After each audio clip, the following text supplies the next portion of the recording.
السلام علیکم، میں ہوں مسز خان اور آپ دیکھ رہے ہیں hot link news HD TV۔ آئیے لیے چلتے ہیں آپ کو آج کی تازہ خبر کی طرف۔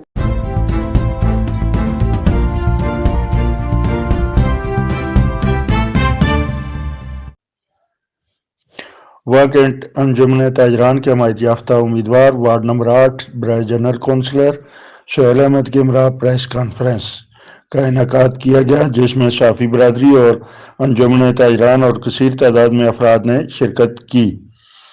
واکنٹ پریس کانفرنس میں اساتذہ تنظیم نے بھی سہیل احمد کی حمایت کا اعلان کر دیا، جبکہ جماعت اسلامی کا بھی حمایت کا اعلان۔ پریس کانفرنس میں انجمن تاجران کے دیگر رہنماؤں نے خطاب کرتے ہوئے کہا کہ ہمارا الیکشن میں آنے کا مقصد تاجروں اور عوام کے مسائل کو حل کرنا اولین ترجیح ہے۔